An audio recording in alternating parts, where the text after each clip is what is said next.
따라서 사울의 전도. 사도행전 9장에는 사울이라고 하는 사람이 주인공으로 등장하게 되는데, 오늘 사도행전은 이게 누가라고 하는 사람이 썼는데 왜 썼냐?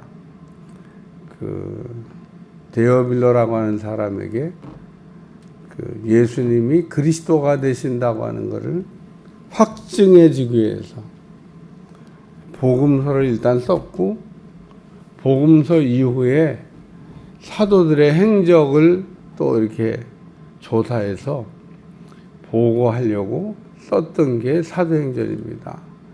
그러니까 보고서라고 하는 거는 있는 걸 그대로 이렇게 씁니다. 기자가 어떤 사건을 취재해서 보도하듯이 일어났던 일을 사실에 근거해서 전하게 되는데, 사울이라고 하는 사람이 어떻게 부르심을 받았고, 어떻게 치유를 받고, 또 어떻게 하나님이 이제 쓰시기를 시작하는지에 대한 이야기를 말씀하고 있는데, 사울이 다메섹에 있는 제자들과 함께 며칠을 있었다.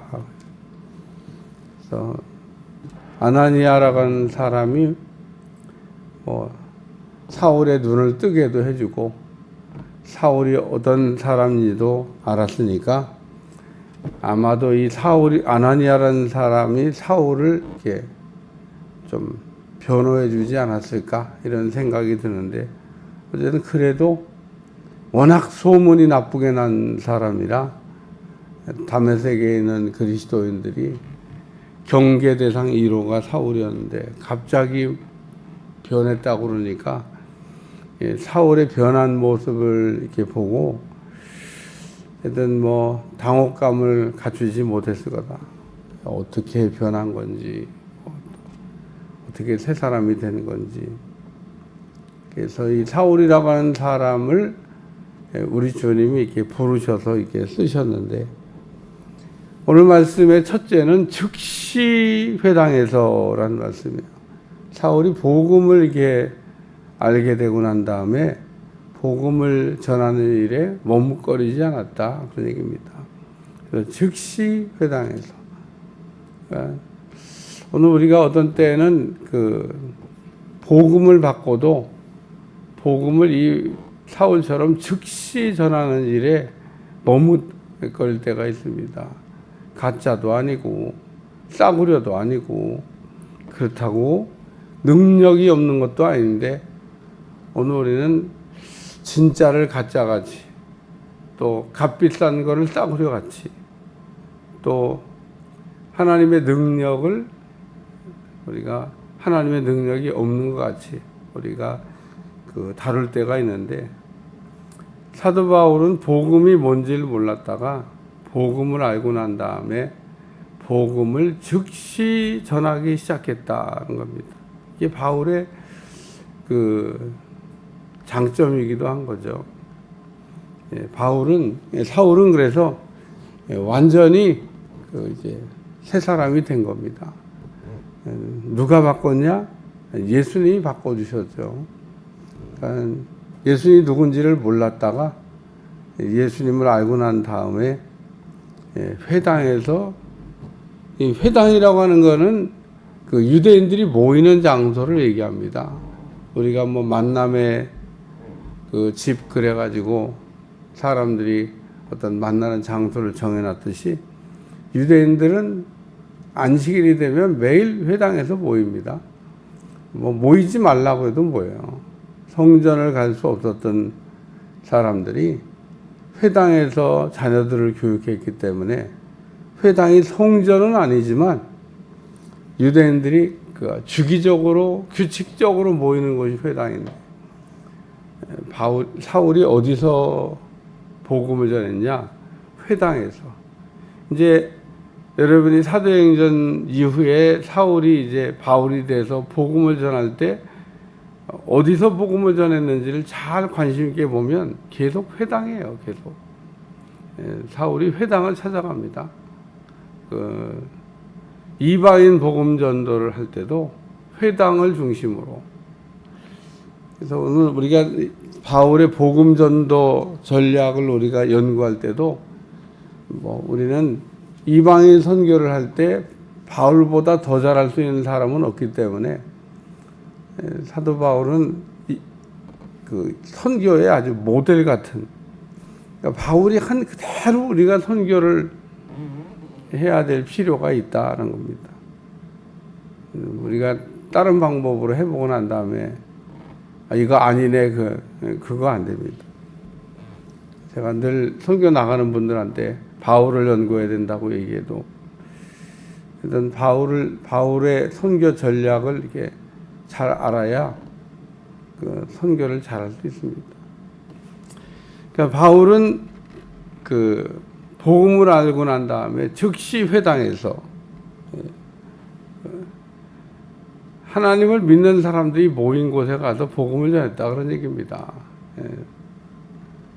아직도 오지 선교를 이렇게 얘기하고 오지로 달려가는 분인데, 오지로 가야 될 사람이 있고 같이 알아야 될 사람인데, 오지 선교를 막 고집하고 거기 가서 복음 전도하고 있는 사람들.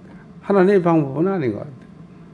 일단 사도 바울은 회당에서 복음을 전했다. 두 번째는 그 아들이신 예수님을 전했습니다. 예수가 하나님의 아들이심을, 예수님이 누구냐? 예수님은 아들이시다. 그리고 아들이 되신 예수님을 전했습니다. 그러니까 오늘 예수님, 바울이 복음을 전하면서 제일 먼저 했던 말이 뭐냐면 예수님은 하나님의 아들이시다.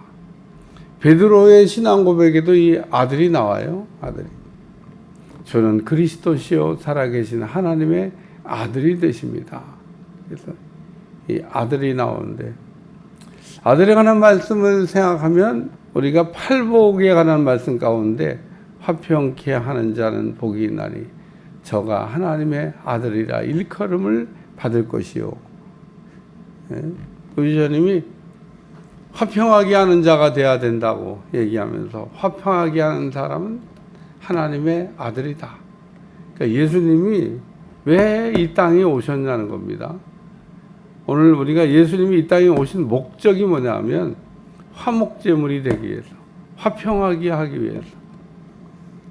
오늘 이 땅에는 화평이 없는데 그 화평을 위해서 오신 분이, 한마디로 제물이 되기 위해서 오신 분이다, 그런 얘기입니다. 우리가 화평을 하기 위해서는 제물이 필요해요. 하나님과 우리 사이를 사이좋게 하는 데는 제물이 필요해요. 오늘 많은 사람들이 제물이 없이 화평하게 해보려고 그러는데 제물이 없이는 화평하게 되는 일이 없습니다. 화평을 꿈꾸기는 사람들이 많이 꿈꾸는데 제물이 없어. 그 화평이 안 되는 겁니다. 예수님은 하나님과 우리 사이를 화목하게 하기 위해서 화목제물이 되셔서 친히 하나님의 아들이 되심을 이게 증명했다는 겁니다. 그래서 화평케 하는 자는 복이 있나니 저가 하나님의 아들이라 일컬음을 받는다. 그래서 오늘 우리는 하나님과도 사이가 좋아져야 되고 사람과도 사이가 좋아져야 되고 하나님 만든 피조물과도 사이가 좋아져야 되고. 저는 가끔 엘리베이터 타다 보면 어제 저녁에도 이모는 개를 집에서 참 그게 큰 개를 어떻게 키우나. 그래도 개는 순둥이고 겉보야. 그래갖고 주인이 그 개가 겉본 걸 아니까 이렇게 하면 막 숨겨. 예. 근데 오늘 우리는 그 짐승과는 사이좋게가 잘 안 됩니다. 어떤 때는 예를 들어 막 그러니까 저도 깜짝 막 줄을 확. 근데 이사야서에 보면 하나님 나라가 임하게 되면 사자가 친구가 된다고 하는 말씀이 나옵니다. 하나님 만든 피조물이 원수가 아니에요, 사실은. 예. 우리는 지금 막 그 사자하고는 같이 못 살지. 같이 옆에 갔다가는 잡혀 먹지만, 이게 하나님 나라가 임하니까 이 사자하고 뒹굴고 천국을 경험하고 온 분들이 가서 뭐 하고 왔냐 그랬더니 사자 뭐 이런 아주 싸나운 짐승들 타고 놀다가 왔다. 그래서 이게 성경에 있는 그대로구나.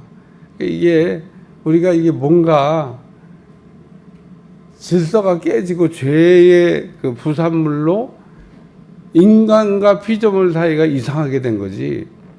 하나님 나라에서는 그게 그런 사이가 아니었다 그런 얘기입니다.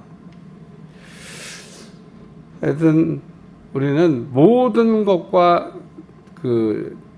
화목해야 되는데 화목한 게 다 돼요. 피조물과도 화목이 안 되고 피조물을 망가뜨리는 거는 하죠. 피조물을 정상으로 만드는 건 못합니다. 아마 주님 오실 때까지 더 망가졌어도 이게 다 불화하게 만든다는 거예요. 하나님과도 불화, 사랑과도 불화, 무슨 쌈딱도 아니고 뭐 이렇게 그냥 다 이게 화목하지 않은 걸 좋아하는지 몰라. 하나님하고 사이가 좋은가, 사람들과 사이가 좋은가. 사람들과 사람들 사이도 원수 같아요. 원수 같아. 이게 사람과 사람 사이인지 원수를 우리가 원수 뒤에 붙을 거는 막이나 원수 막이지. 우리가 원수란 말을 사람들 사이엔 쓸 필요가 없는데, 근데 원수 마귀를 대하는 것처럼 사람과 사람 사이가 좀 이상해요. 우리가 사는 세상을 봐도 야, 사람과 사람 사이가 어째 이렇게 삭막하냐. 차라리 그 경제가 발전이 안 되고 못 먹고 못 입고 그냥 비누 하나 없어 갖고 살던 시절이 차라리 낫다. 그런 생각이 들어요. 그때는 따뜻했어요, 사람들이. 먹을 것도 없는데 농부가 일하다가 막 와서 밥 먹고 가라고. 요즘은 어디 누굴 먹으라고. 그러니까 그런 얘기하면 그런 시절이 있었냐고 그러죠. 나눔이 없어요, 나눔이. 얼마나 박한지 모릅니다. 조금만 건드리면 막 치받고 뭐. 그러니까 오늘 우리의 사명이 있습니다. 우리의 사명이. 그게 뭐냐? 예수님처럼 화목 제물이 돼야 돼. 내가 이 화목 제물이 돼야 된다. 그게 하나님의 아들입니다. 화평케 하는 자는 복이 있나니 저가 하나님의 아들이라 일컬음을 받는다. 화평하게 해야 하나님의 아들이야. 하나님의 아들. 예수 믿는 사람이야. 그리스도인이야. 라는 얘기를 들을 수 있게 된다는 겁니다. 그래서 예수님이 이 땅에 화목제물로 오셨다는 거예요. 화목제물로. 바울이 지금 예수가 하나님의 아들이심을 전했다 그랬는데 하나님의 아들이심이란 얘기가 화목제물로 오셨다는 얘기를, 예수님 화목제물로 오셔서 우리를 위하여 제물이 되셨습니다. 그 얘기를 했겠죠. 뭐. 세 번째는 예수님이 그리스도라고 증언해요. 예수님 그리스도. 예수님이 구원자다 그런 얘기입니다. 다른 사람, 예수님 외에 구원을 얻는 다른 길이 없다. 어떻게 사람이 바뀌어도 이렇게 바뀌어. 어제까지는 막 예수님이 믿는 사람들을 다 잡아 죽이려고 했던 사람이 그냥 은혜 받고 난 다음에 곧바로 예수님이 그리스도가 되신다고. 예수님이 나를 구원했다고. 예수님이 그리스도라고 얘기한 거는 바울이 이때는, 나중에는 뭐 예수님이 그리스도가 되십니다라는 얘기가 조금 의미가 달라졌을 것 같아. 그때는 자기한테 적용을 한 게 아니라 예수님 믿고 구원받아야 된다고 얘기했지만, 이때는 예수님이 나를 구원하셨습니다. 이 얘기를 좀 더 세게 강조하지 않았을까 이런 생각이 듭니다.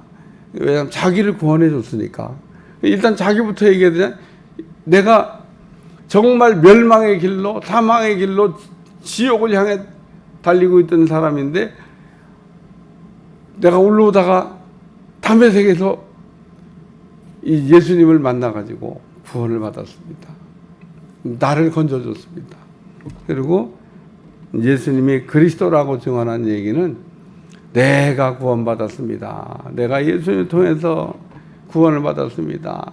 나를 건져주신 분이 예수님이십니다. 그리고 자기 얘기를 한 거지, 요때는 남의 얘기를 하고 있는 게 아닙니다. 예수님이 나를 위해 죽어주셨고, 예수님이 나를 건져주셨고, 그 얘기를 했겠죠. 자기가 구원받았으니까. 얼마나 예수님을 몰랐으면은 자기는 구원받지 못했을 텐데. 오늘도 사울은 힘을 더 얻어.